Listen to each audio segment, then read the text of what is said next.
მოგესალმებით ბატონო ემზარ, გთხოვთ დაიკავოთ თქვენთვის განკუთვნილი ადგილი. ბატონო ემზარ, თქვენთვის ცნობილია, რომ თქვენ ბრძანდებით საგამოძიებო კომისიის წინაშე, რომლის ერთ-ერთი მთავარი ფუნქციაა 2003-2012 წლებში, თუმცა იცით ალბათ, რომ არის საუბარი ამ მანდატის განვრცობაზე 2024 წლამდე, მაგრამ რა მომენტშიც ჩვენ დღეს ვსაუბრობთ, ჩვენი მანდატია 2003-2012 წლების განმავლობაში სხვადასხვა მიმართულების და კონკრეტულად 5 კონკრეტული თემის კვლევა. მათ შორის არის აგვისტოს ომის საკითხი, ეს არის ერთადერთი საკითხი, ეს არის ერთ-ერთი საკითხი. როდესაც ჩვენ ამ თემის კვლევა დავიწყეთ, ნახეთ, რომ 2004 წლიდან დაიწყო მიზანმიმართული ნგრევა იმისა, რასაც საქართველოს სუვერენიტეტი ჰქვია, რასაც ქართული ჯარი ჰქვია და ამ ყველაფერს ხელმძღვანელობდა უმაღლესი პოლიტიკური თანამდებობის პირი მიხეილ სააკაშვილი. 2006 წელი არის უმნიშვნელოვანესი იმისათვის, რომ ჩვენ ფაქტები აღვადგინოთ, დავადგინოთ და ფაქტებზე დაფუძნებულად ჩვენს დასკვნაში ვაჩვენოთ განსაკუთრებით მომავალ თაობებს 2008 წლის ომამდე როგორ მივიდა ჩვენი ქვეყანა და რატომ აღმოჩნდა როგორც ჯარისკაცი ისევე მშვიდობიანი მოქალაქე დაუცველი და რატომ გაიმარჯვა მტერმა და არ გავიმარჯვეთ ჩვენ თუ კი ომს იწყებთ თავი დანიშნულება უნდა იყოს გამარჯვება და ეს გამარჯვება კარგად უნდა იყოს მომზადებული. წინააღმდეგ შემთხვევაში არაფერი არ უნდა გადადგა ნაბიჯი ისეთი, რაც დანაკარგს მოიტანს გაუმართლებელს და ჯარისკაცსაც გაწირავს და მოქალაქესაც. 2006 წელს თქვენ იყავით კოდორის ხეობაში. კოდორის ხეობა იყო ერთადერთი ადგილი აფხაზეთში, რომელიც 90-იან წლებში საქართველომ არ დაკარგა, სწორედ თქვენი და მოდით პირველ რიგში თქვენ დაზე ვიტყვი და თქვენზე ვიტყვი, თქვენი დის შემდეგ. ქალბატონი ნორას თქვენი და იმ ასეულობით ქართველის ძალისხმევის შედეგად, ვინც დარჩა კოდორის ხეობაში და გაამაგრა ეს ხეობა. ეს იყო ის ტერიტორია, რომელშიც რუსული ოკუპაცია 2006 წლამდე არ მიმდინარეობდა და არც 2008 წლამდე, მაგრამ 2006 წლამდე თქვენ იცავდით და თქვენ უზრუნველყოფდით ამ ტერიტორიის რუსეთის ჯარებისგან დაცვას. აი ეს არის, სადაც მე შევჩერდები და თქვენ გთხოვთ 10 წუთის, 15 წუთის განმავლობაში სწორედ აი ამ მოვლენებზე გვესაუბროთ.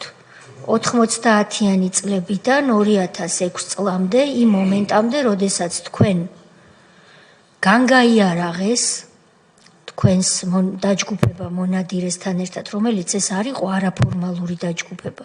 ეს იყო აბსოლუტურად ფორმალიზებული ჯგუფი, რომელსაც ვალდებულებად ჰქონდა იმ ტერიტორიის დაცვა, რასაც თქვენ წარმატებით ახერხებდით. როგორ მოიფიქრეს ეს მოდელი, ვინ მოიფიქრა, რა იყო თქვენი მთავარი ფუნქცია და რა დაგმართათ შემდეგ ნაციონალურმა მოძრაობამ და რატომ აღმოჩნდა რუსის პირისპირ 2008 წელს კოდორის ხეობა დაუცველი. აი ეს უნდა ავუხსნათ გასაგებად ჩვენს ახალგაზრდებს, იმას ვინც არ იცის. ვიღაცას შეიძლება მოეჩვენოს, რომ მე ზედმეტ ვსაუბრობ, დამარცვლით ვსაუბრობ, მაგრამ ამას მე თქვენთვის არ ვსაუბრობ და არც ბატონის ოზარისთვის და არც აქ მყოფი ჩვენი კომისიის წევრებისთვის. ამას მე ვსაუბრობ იმათთვის, ვინც არ იცის. ამიტომ ჩემი თხოვნაა, რომ თქვენც ასე მოგვითხრეთ, ის რაც შეიძლება მე ვიცოდე, სხვებმა ვიცოდეთ, იმათთვის, ვინც არ იცის. გთხოვთ. ალბათ ხელს მოვაწერჯერი აქა. ბატონ თენგის მადლობა შემახსენა. ესე იგი, მე თქვენ გავფრთხილებთ, რომ განზრახ-ჩრუჩვენებისთვის არის სისხლის სამართლებრივი პასუხისმგებლობა, ასევე თუ კითხვებს თავს აარიდებთ, ან კიდევ კითხვებზე პასუხს არ გასცემთ, ამისთვისაც ჩვენი კანონი ითვალისწინებს სამართლებრივ პასუხისმგებლობას, რის დასტურათაც თქვენ უკვე ხელი მოაწერეთ. დიდი მადლობა. კი ბატონო, პირველ რიგში დიდი მადლობა, რომ მომიწვიეთ და შედგა ეს, რასაც ველოდებოდი ამდენი წელიწადი.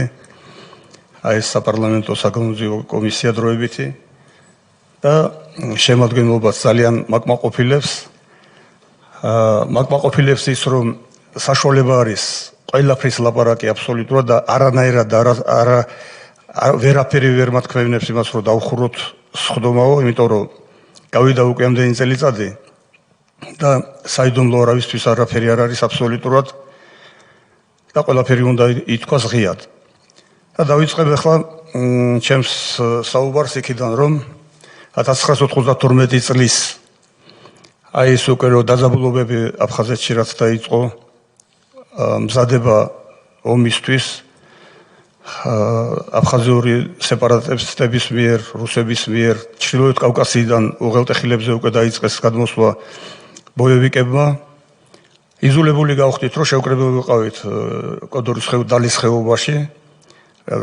ცნობისთვის კიდევ ვინც არ იცის, რომ დალის ხეობა ქვია, საერთოდ კოდორის ხეობა იწყება ზუსტად იქ, სადაც მე დავიბადე და გავიზარდე ჩხალთაში. სადაც ერთდება ორი მდინარე ერთმანეთს, ჩხალთა და აჟარა. იქ იწყება კოდორის ხეობა. და არის სულ 5 ხეობა. და მთლიანობაში არის დალის ხეობა. მაგრამ მე აი იმის გამო, იმ ომების გამო და იმ მოვლენების გამო, იმ დაძაბულობების გამო მე კოდორის ხეობას ქვედა ნაწილმა ზედა ნაწილი შვა. თორე ეს არის დალის ხეობა. ეხლა დადგა საკითხი იმისი, რომ რამენაირად უღელტეხილებზე უნდა გადაგვეკეტა უღელტეხილები, რომ ბოევიკები არ გადმოსულიყვნენ საქართველოს წინააღმდეგ საბრძოლველად.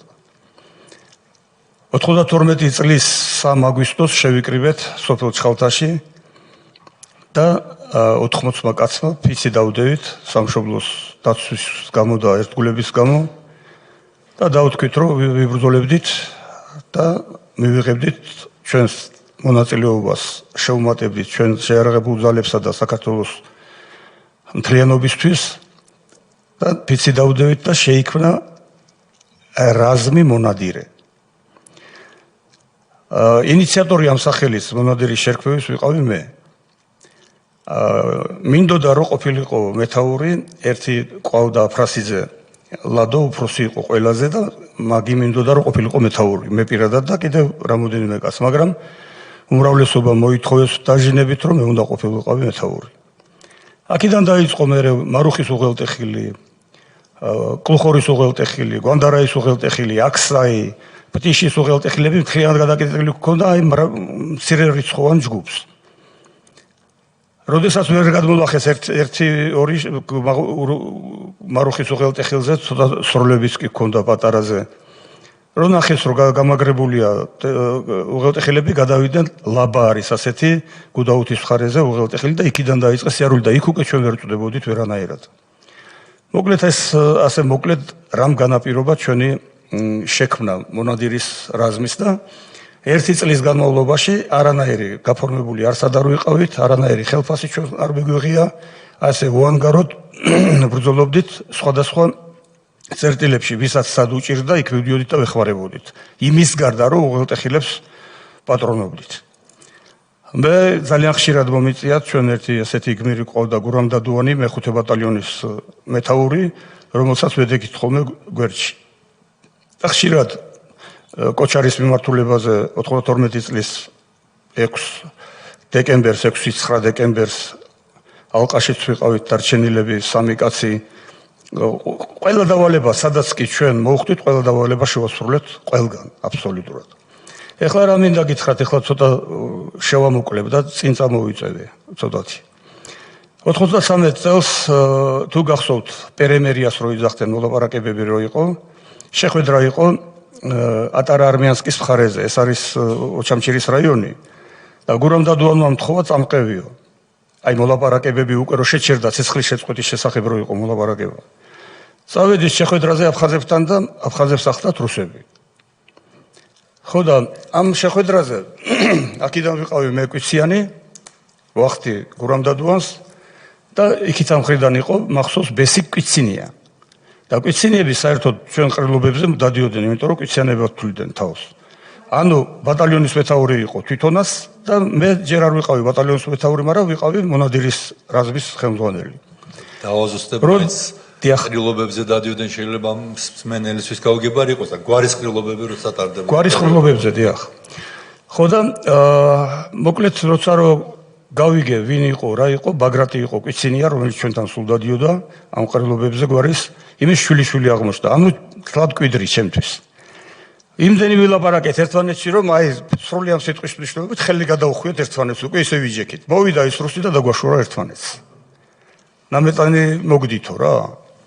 მაშინ მივხვდი, რომ არანაირი შეხვედრა მაგათ, არანაირი შერიგება მაგათ არ აწყობდათ და არაფერ კარგს არ გვიპირებდნენ და აი მაშინ იყო ბატონო სოზარ იცით თქვენის თემა რომ დავიწყე გზის კეთება ჭუბერი ისა საკენი ჭუბერის მიმართულებით 5 ტრაქტორიდან ავაწყეთ 3 ტრაქტორი გავაკეთეთ გზა რამდენიმე ერთი თვე თითქმის ვიმუშავეთ სანამ პერემერია ეგრეთ წოდებული რო იყო მოვასწარეთ ამ გზის გაკეთება ყველაფერი და საწვავის სათხოვნელად ვიყავი თავრობაში ჩასული საწვავი არ მომცეს და მინდა ხაზი გაუსვა თუ შეიძლება რომ ახალგაზრდობამაც იცოდეს ეს გვარი დასახელი ჩაკვეტაძე რაჟდენი იყო ასეთი რომელიც იყო მეგზევე და რო შევედი წებელდაში მაგასთან შეაღრაღებული ვიყავით ხო მაგას ეგონა და საყაჩაღებლად მოვედით არ ვიცნობდით ერთმანეთს და მაგი და რო უთხარი რომ რაჟდენბიძია მეთქე ამისთვის ვართ მოსული რომ საწვავი გვინდა გზები გავაკეთოთ გვინდა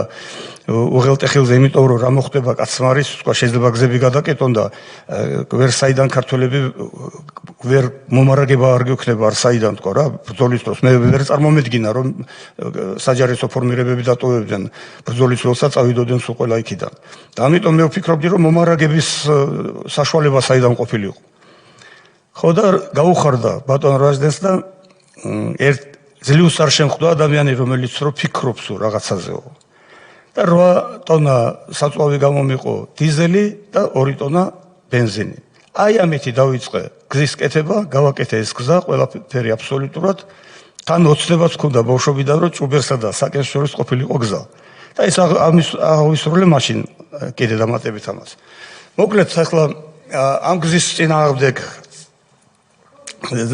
დიახ უბრალოდ მართლა ეს ყველაფერი მეც ვიცი და ერთი რამე მინდა ვთქვა და ბატონ ემზარის დამსახურება რომ არ ყოფილიყო ის გზა და პირადი ინიციატივა ემზარ კვიციანის სოხუმიდან წამოსული რამდენიმე 10,000 კაციდან სხერპლი იქნებოდა აი ასეულობით და შეიძლება 1000-ობით დაგვეთვალა ამ გზამ გადაარჩინა 1000-ობით ადამიანის სიცოცხლე და ამის გამო მადლობა ეკუთვნის მართლა მთელი საქართველოსგან ემზარ კვიციანს ერთმანეთს უქმნიდნენ პრობლემებს ძალიან ხშირ შემთხვევაში მანქანები გადახერგილი იყო იქაურობა ძალიან მან დრო ხელისუფლებას რო აიღო თავის თავზე უბრალოდ რომ მიეხედათ გაქცეული ხალხისთვის ხო და გაეწმინდათ გზები მეტი კი არ იყო არაფერი საჭირო მე ამინდები გაფუჭდა და ტალახები და ვერ გადადიოდნენ მანქანები თორე არ გაწამდებოდა ასე ჩვენი ხალხი მე ეს ყაჩაღობები რომელიც რო ჩვენ მოგვიტრიალეს კიდე მე ბაგადაში ვიცავდი დევნილებს იმისგან რომ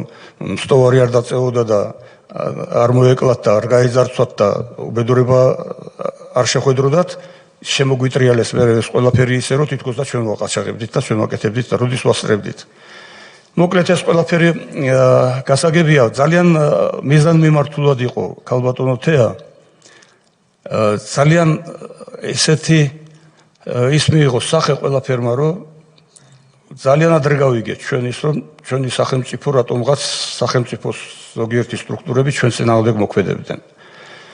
მე გვიან კი გავიგეთ რომ თურმე გადაწყვეტილი ყოფილა აფხაზეთის გადაცემა და ამიტომ ხდებოდა ეს ყველაფერი. მაგრამ ასე ღიად, აშკარად და ასე აი როგორ თქვა სიძულვილით ეს გაეკეთებია ვინმეს თუ 10 კაციდან 2-ს უნდა ჩაბარება 8 მაინც იბრძოდა რომ არ დაკარგულიყო ჩვენი ტერიტორიები. მოკლედ 93 წლის 2 ოქტომბერი იყო პირველი შემოტევა რომ მოვიგერიეთ. 2 კაცი დაგვეღუპა, 4 დაგვეჭრა, იქით კარგი ზარალი მივაყენეთ და მოგშორდნენ. ეს იყო ბაგადის გვირაბებთან. ამის მერე დაახლოებით 2 კვირაში კიდე შემოგვიტიეს. მერე კიდე ძალიან ბევრჯერ იყო შემოტევები, მაგრამ განსაკუთრებული შემოტევა იყო 94 წლის მაისში. აი რამ განაპირობა 94 წლის მოსკოვის შეთანხმება.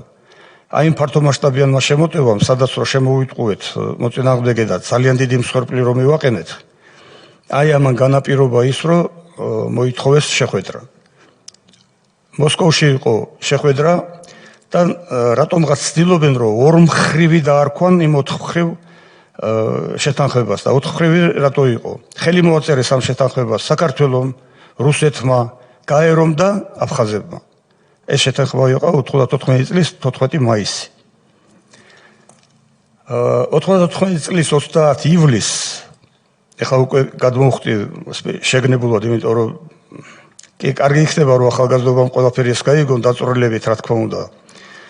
სკოლებში არ ასწავლიან უახლეს ისტორიას, ინსტიტუტებში არ ასწავლიან და რაღაცა საშუალებით მაინც უნდა გავაგებიოთ, მაგათ რა ხდებოდა საერთოდ ჩვენს ქვეყანაში.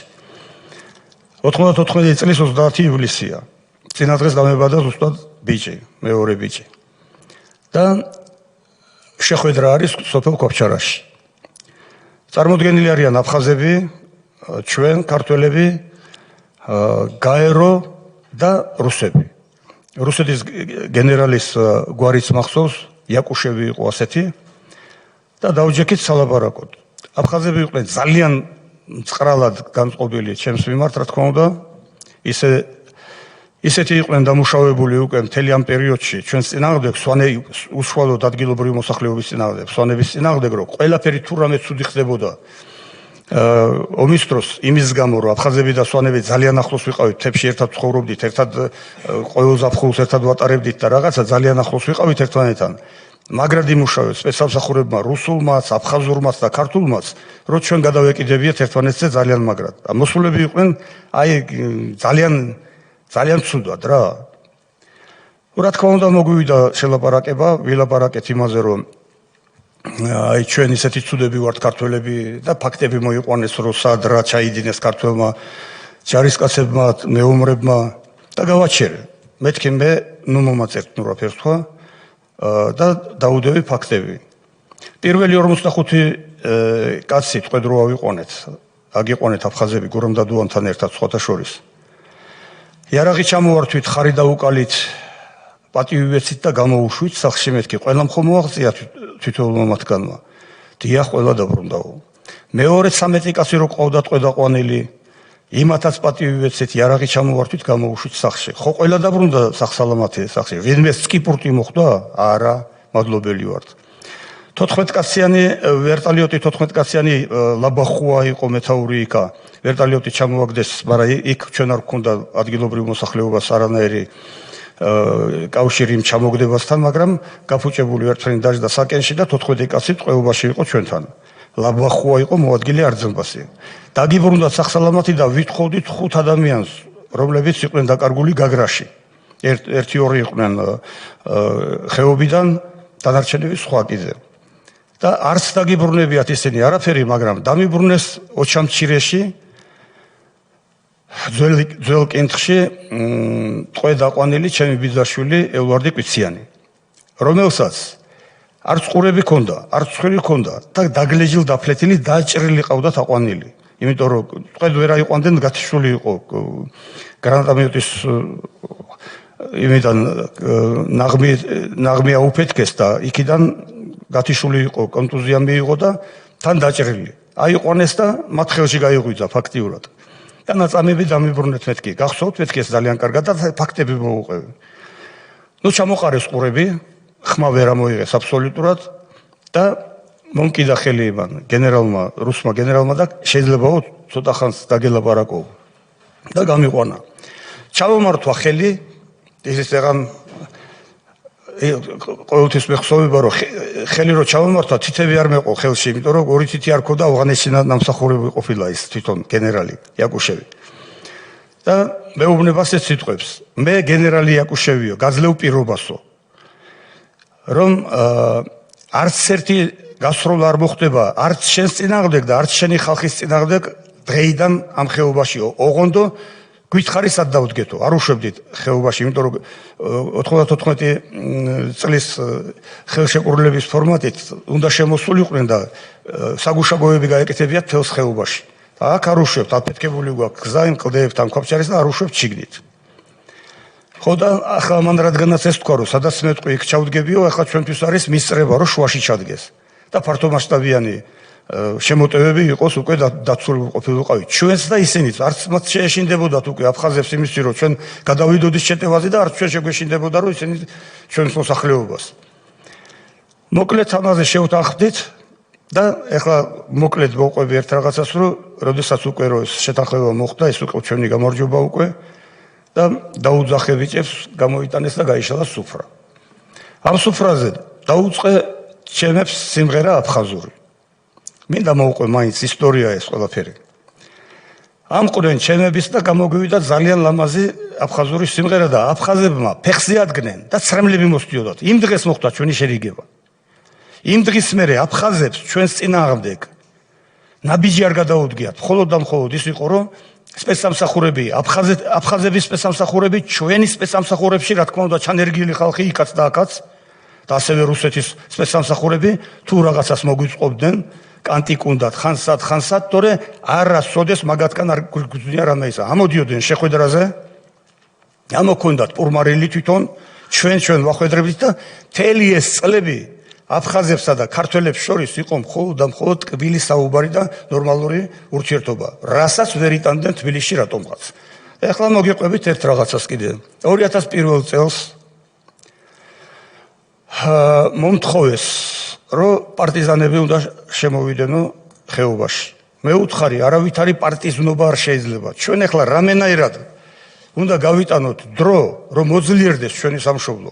მოძლიერდეს ჩვენი ქვეყანა იმისთვის, რომ რა თქმა უნდა უკვე იმის მერე რაც რო შევრიგდით აი ასეთი შეხვედრა მოხდა აფხაზებსა და ჩვენ შორის ჭკუაშიც არ გამივლია რომ აფხაზების წინააღმდეგ როდისმე იარაღს ავიღებდი უკვე ხელში ისეთად ურთიერთობა უკვე აფხაზები მეუბნებოდნენ რომ ჩვენ გვინდა თქვენთან მაგრამ თქვენ არ გვიშვებთო გვესწრითო და რა გავაკეთოთ აი მაგალითები იყო ამისი ის რომ როგორც კი რაღაცა დათმებოდა სიტუაცია გავშიატყდებოდა სროლები ანიქით მოიტასებდნენ ვიღაცას, ანაქით თუ ვინმე სახსოვს კოდორში ვინმე აფხაზი გაიტასეს ან ქართველი გაიტასეს, ყოფილა შემთხვევა.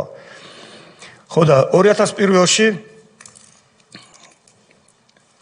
მირეკავს ჩემი ერთ-ერთი აკადემიის მეგობარი, ერთად გვაქვს დამთავრებული ჯონი ტომარაძე, კახეთიდან. უпроსტად მე ურეკავ მაგას, კახეთში მსახურობდა მაგის შინაგანჯარებში და მეუბნები რომ რაღაცა მჭირდებოდა, მოვიკითხე და რაღაცა მჭირდებოდა.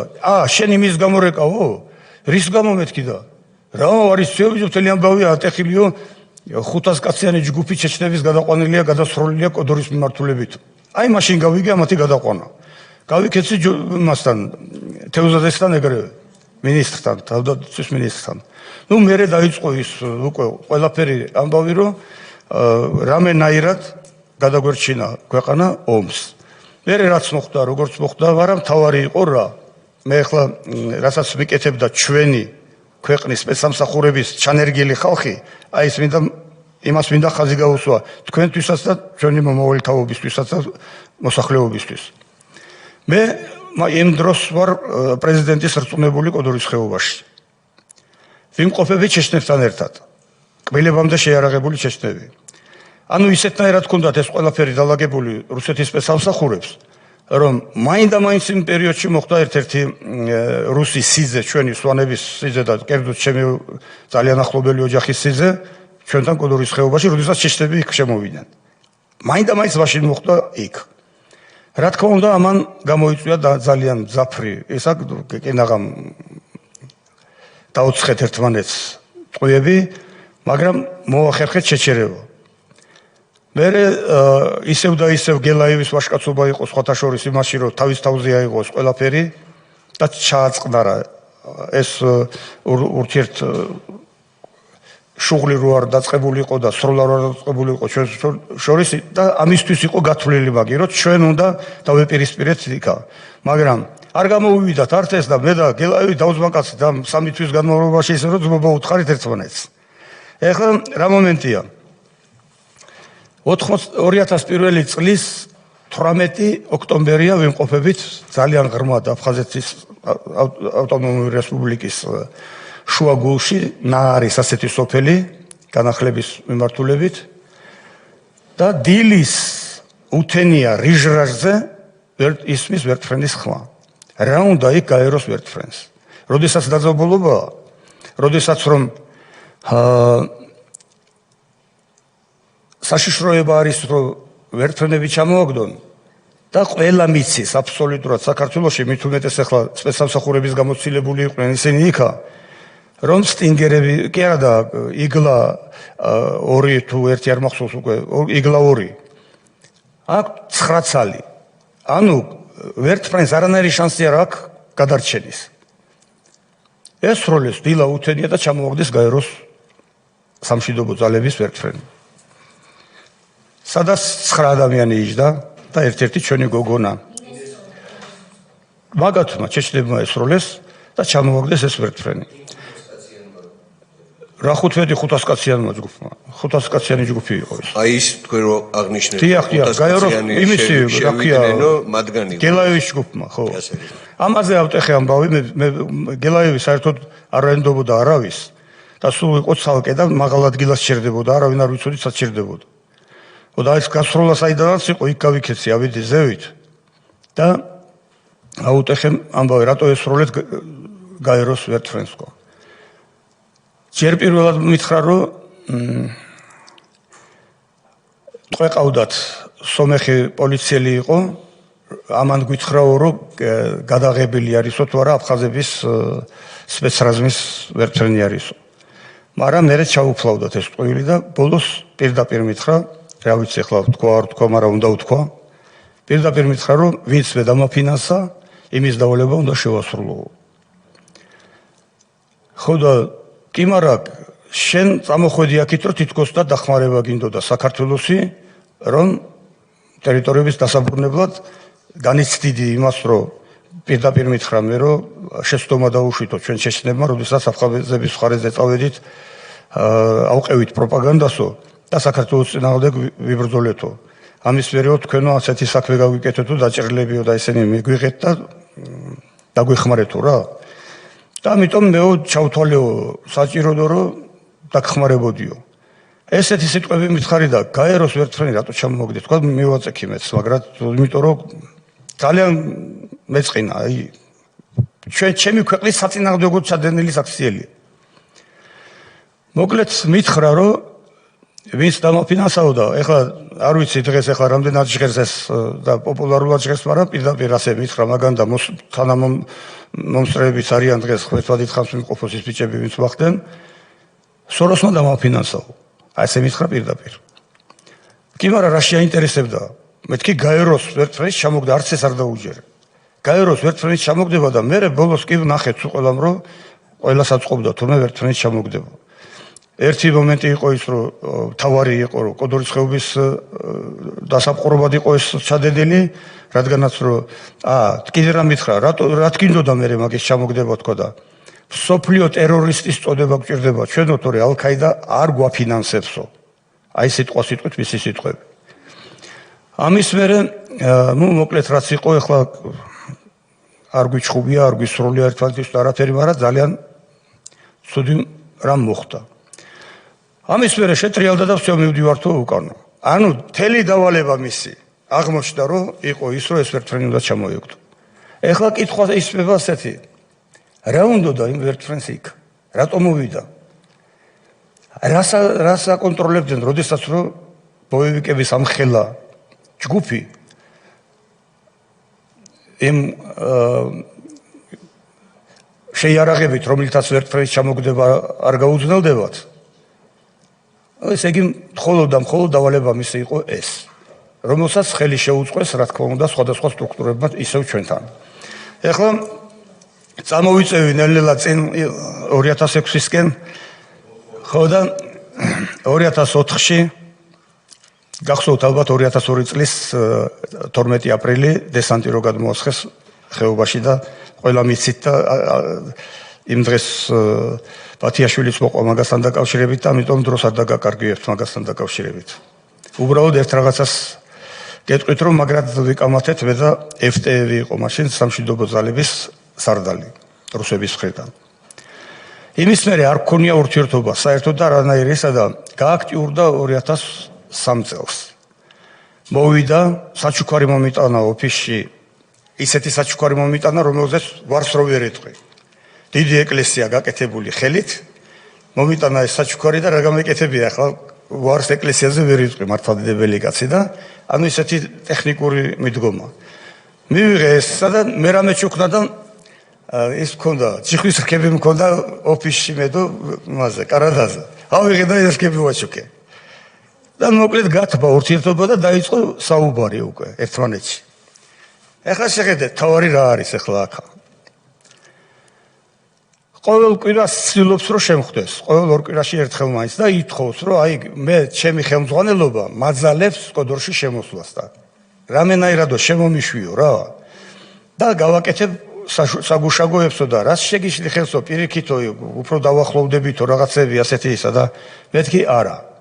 კიდე მოვიდა და მესამედ რომ მოვიდა, აი ესე მომივიდა უბრალოდ თავში ასეთი აზრი რომ მეთქი კი ბატონო ვიცი რომ არ უნდა დევნილების დაბრუნება რუსებს აფხაზეთში და ისეთ რამეს ვეთყვი რომელსაც ვერ შეასრულებენ და მითი მოვიშორებ თქვა რა მეუბნები მეთქი მაშინ ასე მოვილაპარაკო თქვა მე ჯერ ერთი გეკითხები თქვა რომ რამდენი საგუშაგო გავში თქვა და 300 რაღაცა მითხრა ძალიან ბევრი საგუშაგოები იყო და კოდორში რამდენი გაქვეთქი ჩემს მხარეზე თქვა ზემო კოდორში რამდენი გაქვეთქი და არც ერთიო მე რატო კვდებიან იქ ხალხი აფხაზები და ქართველები მეთქი სადაც შენ საგუშაგოები გაქვს და სადაც არა გაქვს იქ მშვიდობა გვაქვს მეთქი და არავინ არ კვდება აკვირდები მეთქი ამას და აი რა საჭირო ხარ თქვა იქ შენ ხარ სამშვიდობო ძალების სარდალი ანუ შენ გინდა რომ მშვიდობა იყოს მეთქი ხო მშვიდობა არის რატომ გინდა შემოხვიდე მაინც მეორეჯერ მოვიდა ისევლე და მესამეჯერ უფრო სწორად ეხლა მეუბნები კი ბატონო თანახმასავალ რომ შემოხვიდე თქვა შემოგიშვებ თქვა ხიდებსაც დაგეხმარები ავაშენებ თქვა ყველაფერი ოღონდ დევნილები ჩაასახლე მაშინ მეთქი სოხუმამდე სოხუმის ჩათვლით თქვა და თანახმოვარ თქვა არის უარა მეუბნება წავალ ჩემ ხელმძღვანელობას დაველაპარაკები და ორ კვირაში დაგიბრუნდებიო წავიდა და სადაც 3 დღეში დაბრუნდა დაჩქარებით მეუბნება რომ ასე და ასეო თანახმას არისო ჩვენი ხელმძღვანელობა დევნილების დაბრუნებაზეო. ისიც წერია ამ 94 წლის შეთანხმებაში დევნილების დაბრუნებას წერია. კი ბატონო მეთქი. აი იმიტომ მოვითხოვე, სწორად ყველგან ამას მიფრიალებდნენ ამ დოკუმენტს 94 წლის შეთანხმებას. ხო და მაშინ მეთქი ასე არ გამოვა მე ჩემი და შენი ლაპარაკი პრეზიდენტთან და წამომყვეთ და კი ბატონო და შევხვდით დაურეკე შევარდნაძეს ავედით შევარდნაძესთან და ვზივართ 3 ადამიანი. და მიდის საუბარი ამაზე, მე უთხარი რა თქმა უნდა საქმის კურსში ჩავაყენე ჯერ პრეზიდენტი რომ მეთქი ასე იძახის თქვა რომ დევნილების დაბრუნებას თქვა და ეხლა შევარდნაძე უნება. მითხრაო ემზარიმო რომ დევნილების დაბრუნებაზე წინააღმდეგი არ ახართო და მართალი არისო? კიო მართალი არისო ბატონო პრეზიდენტო, მაგრამო ძალიან გაჭირდებაო. ძალიან ძნელია ინფრასტრუქტურა განადგურებული არისო. მომსპარია ყველაფერიო დიდ თანხებთან იქნება დაკავშირებულიო რაღაცები და შევარდნაძემ უთხრა ვიციო რომ დიდ თანხებთან მიუხედავად იმისა რომ ამ ხელა გაჭირებაში ვართო გვიჭირსო ფინანსურადო ძალანო მე გამოვნახავ მაგის სახსრებს რომ დევნილების დაბრუნებას ხელი შეუწყოთო ჩვენმა ქვეყანამ. მოკლედ დაგვევალა რა შექმნით სამუშაო კომისია აფხაზებისგან გაეროსგან და რუსებისგან შემდგარი და ჩვენი ქართველებისგან რა თქმა უნდა იმუშავეთ და შექმნით დოკუმენტი რომ მოეწეროს ხელი ამ შეთანხმებას და იმის მერე დავიწყოთ რუსების ჯარის შემოყვანა სამშვიდობო ძალების კოდორის ზედანაწილში და დევნილების ჩასახლება სოხუმამდე სოხუმის ჩათვლით მთლიანად. დავიწყეთ ამაზე მუშაობა შეხვედრები ამერიკელებსაც შევხვდით გაეროს ფორმატით ეს არის 93 წელი. ეხლა ქალბატონო 1993 დიახ. ეხლა როგორი სიტუაცია? შეთანხმებული ვართ ყველაფერი და დაინიშნა შეხვედრა გალიზგაზე რო იყო ოფისი რო იყო გაეროს ოფისი რო იყო ზუგდიდით რო გადავიდოდით ხიდზე გალიზგის ხიდზე გადავიდოდით იქ რო იყო ისა ოფისი მაგათი იქ ჩაინიშნა შეხვედრა 4 მხრივი შეხვედრა ეს არის 2003 წლის 5 ივნისი მივფრინავთ აქედან ვერთფრენით სენაკში არა თვითფრინავით სენაკში და სენაკში დახვდა ვერთფრენით და გადავფრინდით ზუგდიდში ხას უსვამ ამას, იმიტომ რომ აი დააკვირდით უბრალოდ როგორ მიდიოდა ხელი შეშლა ყველაფრის. ჩავედით თუ არა იმაში სენაკში ვერტფრენზე რომ უნდა გადავждეთ და მორბის რუსთავიორის ჟურნალისტი. ცნობილი ემაგოგი ხია იყო მე მგონი, ხო? და მეუბნება, მეკითხება, ბატონო ემზარ რა კომენტარს გააკეთებთო კოდორშიო გაეროს მისიის წარმომადგენლები გაიტაცეს. რა კომენტარი უნდა არა, ბოდიშით, გაეროს მისია ჯერ არა. პარტიის ქართველმა პარტიზანებმა გზა გადაგიკეტესო და არ გიშვებენ მოსალაპარაკებლადო. რას ქვია ქართველი პარტიზანები ახლა მეომრების ყველა ვიცით თითქმის და ვინ გადამიკეტავს გზას გამიკვირდა ძალიან. ჩავფრინდით ზუგდიდში შევხვდი ამ მეომრებს, სხვადასხვა რომელი იყო ეს მეომარი, იცით? პაატა კარდავა ზღვაში რო ჩააგდეს, რო დახვრიტეს და ზღვაში გადააგდეს, ის ბიჭი იყო. აი როგორ ჩვენი ცინდელიანი რო აწამეს და ჩააგდეს, ისე გაუკეთეს იმასაც.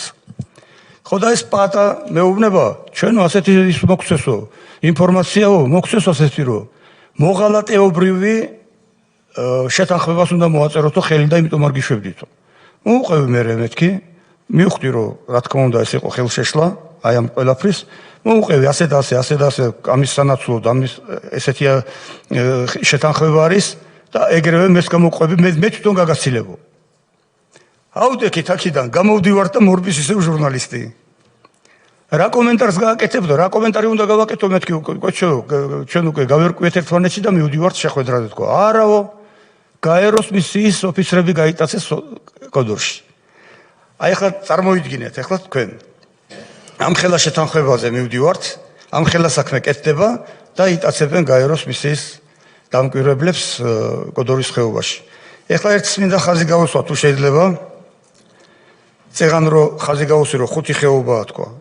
გაეროს მისია როდესაც შემოდიოდა შესამოწმებლად ხეობაში რომ შეიარაღება ხო არ გვაქვს შეტანილი და რამე სხვა რო აპირებთან რაღაცა, ამ 5 ხეობიდან თავისით ირჩევდნენ, ჩვენ არ ვიცოდით რომელ მხარეზე უნდა წასულიყო. მაგრამ მირეკავდნენ მე გამოვუყოფდი დაცვას ადგილობრივი მოსახლეობიდან და თვითონ მისახდნენ იმათთან ერთად, რა თქმა უნდა, და მიდიოდნენ, სად მიდიოდნენ ჩვენ თვითონ არ ვიცოდით.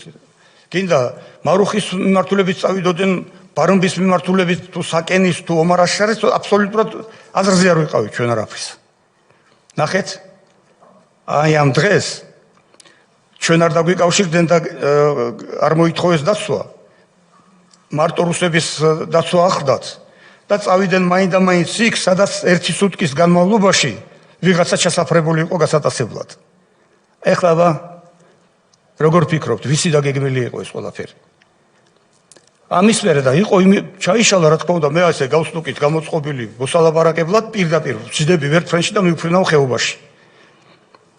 შევკრიბე მთელი ხეობა. მთელი ხეობა იყო გამაწყრალი, რა თქმა უნდა, ამ ფაქტთან დაკავშირებით გაბრაზებული სულ ყველა რომ ამ ხელა საქმე კეთდებოდა, კურსში მყავდა ხალხი, რა თქმა უნდა. შეიკრიბა მთელი ხეობა და გავუშვი დაზვერვა ყველა მიმართულებით. ეხლა არც ისე დიდია ეხლა ხეობის მოსახლეობა და ტერიტორიულად რომ ვერ გავიგო სად არიან. ნუ მივაგენი რომ მიახლოებით სად უნდა იყვნენ. ხო და გამოვაცხადე რომ ხვალ დილის 4 საათზე ვიწყებთ სპეცოპერაციას. არ ვზოგავთ არავის.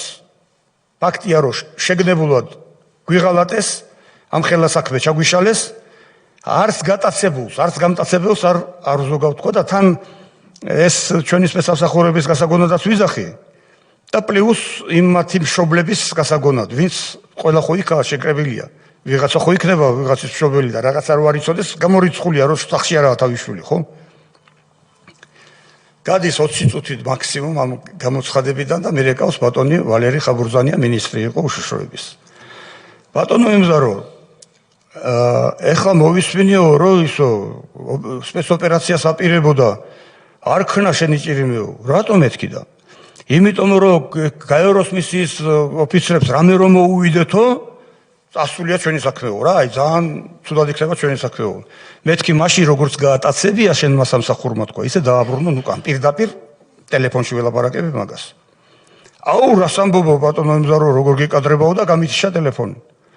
გადის 10 წუთი და მირეკავს ჯემალი გახოკიძე. მაშინ უშიშროების საბჭოს მდივანი იყო, მე მგონი თუ მოადგილე არ მახსოვს უსტად, მაგრამ მე მგონი მდივანი მოვალეობას ასრულებდა. და იგივეს მეუბნება. არ გააკეთო, თორე იმათ რო რამე მოუვიდოთ და მაშინ მეთქი როგორც გაატაცებიეს თქვა.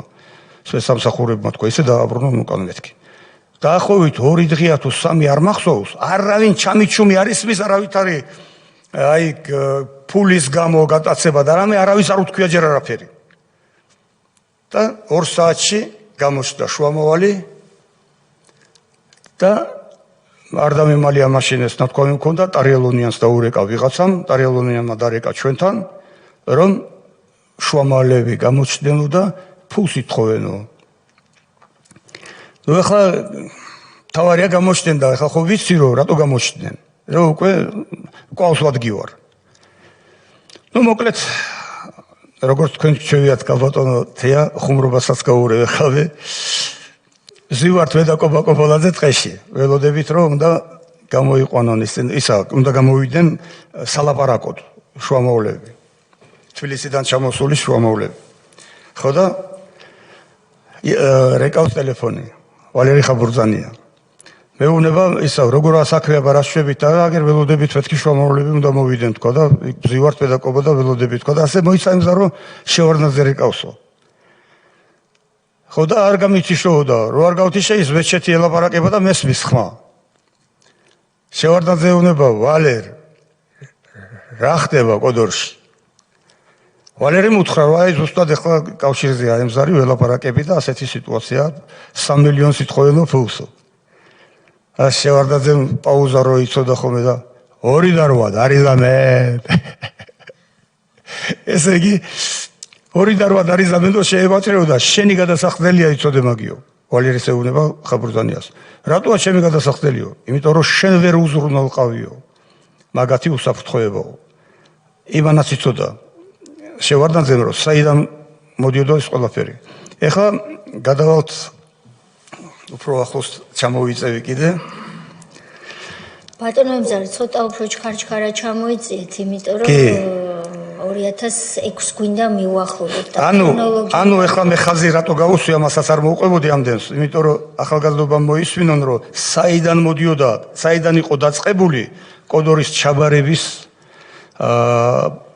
ჩაბარებისთვის ბრძოლა ჩვენს წინააღმდეგ კი ბატონო მე ის ჭორები სპეციალური ჭორები რო ვრცელდებოდა რომ ჩვენ ვაყაჩაღებდით და ჩემი ხალხი აყაჩაღებდა ხეობას მე იყო ის ცუდი ძალიან ცუდი საქციელი ჩვენი ხელისუფლებიდან რომ მონადირე ბატალიონი გადაიყვანეს შინაგანჯარის დაქვემდებარებაში პოლიციის დაქვემდებარებაში და რატომღაც რუსეთს ეს აწყობდა რომ პოლიცია ყოფილიყო ამის მერე წარმოიდგინეთ ახლა მაშინაც თქვი შეხვედრაზე და ახლაც ვიტყვი რომ ქალაქში თავდაცვის სამინისტროში თან დაქვემდებარებული მეომრები თუნდაც თბილისში, თუნდაც ზუგდიდში, თუნდაც ბათუმში, სადმე სხვა კუთხეებში თქვა, ყველა თანახმას იქნება, რომ შინაგანჯარში გაწევრიანდეს თქვა, ასე იყვნენ იქაც ბიჭები, რომლებიც ომობდნენ, რომლებმაც სისხლი დაღვარეს და კოდორის შემონარჩუნებიეს ჩემთან ერთად.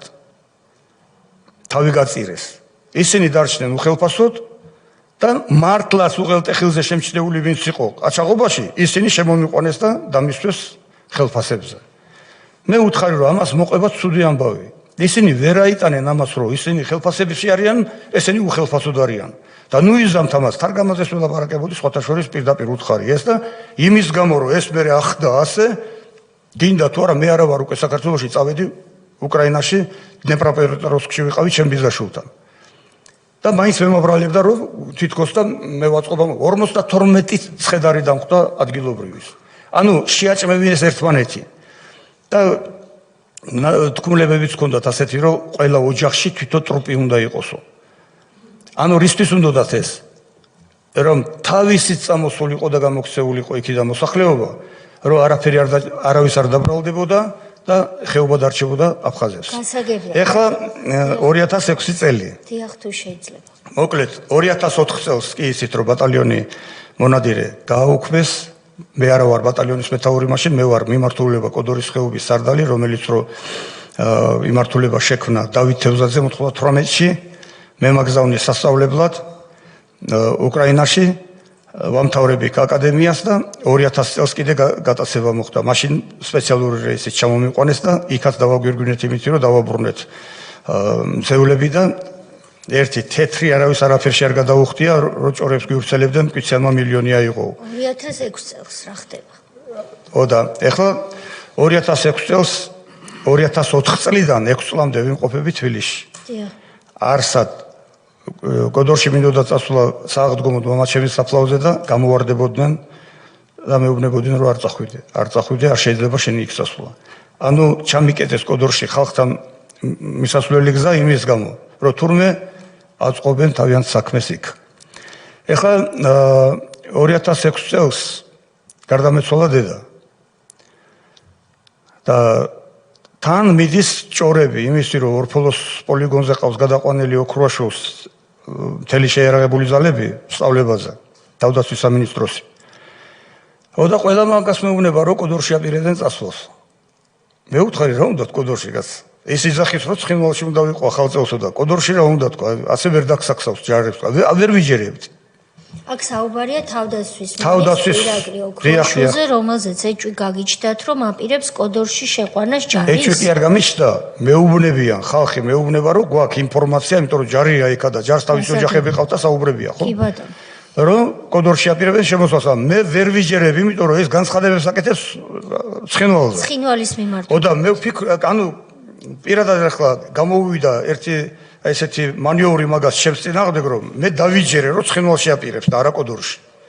მაგრამ რაც უფრო დრო მივიდა, უფრო ახლოს ივლისთან, უფრო დამაჯერებლად ჟღერდა ეს ყველაფერი და შევედის პატრიარქთან, ჩვენს უწმინდესთან და ვეუბნები პატრიარქს რომ ჯერ პირველი მინდოდა კურთხევა დედაჩემის სასაფლავება მინდოდა იქ სადაც რომ ავაშენეთ ეკლესია ჩვენ საძმომ და სამეგობრომ. და არ მირჩია და მოკლედ კურთხევა მომცა სადაც უნდა დამესაფლავებია დედაჩემი და მეორე უთხარი ეს თქვენო უწმინდესობა მეთქი აპირებს ოქრუაშვილი და დღევანდელი ხელისუფლება კოდორის ხეობაში შემოყვანას თავდაცვის ძალების თქო რომელიც აუცილებლად გამოიწვევს კონფლიქტს და ამ კონფლიქტში რუსები იქნებიან მართლები იმიტომ რომ არსებობს 94 წლის შეთანხმება რომელზეც ხელი გვაქვს მოწერილი და ამას გამოიყენებენ და ლეგიტიმაცია მიეცემა რუსებს რომ შემოვიდნენ ხეობაში და მერე გაითამაშებენ ჩვენები მეთქი რომ ვითომ რუსებს ვერ შევებრძოლეთო და დატოვებენ ტერიტორიას და გაიქცევენ რომელიც უკვე იყო შემთხვევა იყო უკვე ერთხელ ასეთი შემთხვევა ჩემთან როგორ გამექცნენ ყველა იქიდან იმიტომ რომ დაგვეტოვებია იქაურობა ეს იმ ფაქტებიდან გამომდინარე ხვდებოდი მაგას თორე წინა გზნობებზე კი არ იყო ეს აწყობილი ფაქტებზე იყო ყველაფერი. ხო და სხვათა შორის გამორჩა და თუ შეიძლება დავამატებ რომ 2004 წელს როდესაც გუბერნია გააუქმა ალასანიამ უმაღლეს საბჭოს თავმჯდომარე იყო თუ უზენაესი საბჭოს თავმჯდომარე. მაშინ უთხარი მე რომ ბიჭო მე არ გაწყობ ვარ გასაგებია იმიტომ რომ ვარდების რევოლუციაზე წინააღმდეგი წავედი. არ გაწყობთ ჩემი თავი ნუ გააუქმებთ კაცო ვინც თქვენ გაწყობთ ვიცი რომ ბევრ ხალხთან გაქვთ კავშირი ვინც თქვენ გაწყობთ ის დანიშნეთ თქვა თუ გინდათ აქედან შეიყვანეთ მაგრამ გუბერნიას ნუ გააუქმებთ იმიტომ რომ ადგილობრივი მოსახლეობა ბოლომდე იბრძოლებს ხეობის შესანარჩუნებლად და ხალხი რომლებმაც რო გაგრა თავისუფლად დატოვეს სოხუმი თავისუფლად დატოვეს ოჩამჭირე დატოვეს გალი ტყვის გაუსროლებლად დატოვეს. მეთქი კოდორის გულისთვის არ იბრძოლებენ ისინი და შენი წირი მე რა, ნუ იზა მამას თქო. არაო, მე უნდა მივხედო, მე ვარო იქაური უფროსი აფხაზეთისო და მე უნდა მივხედო ამ ყველაფერსო. ირაკლი, რო შენ რო არ იქნები, მაშინ ვინ მიხედავს თქო, ან დაგაწინაურეს, ან რაღაცა მოხდა, ხო? ადამიანები ვართ. მე პირდაპირ ხაზგასვით ვითხრა, მე ირაკლი ალასანია ვიქნები პასუხისმგებელიო. დღემდე ვერ ვნახე ეს პასუხისმგებლობა. მოკლედ ახლა 2006 წელია და დავასაფლავეთ დედაჩემი და 14 რიცხვია უკვე გადავწყვიტე ხეობაში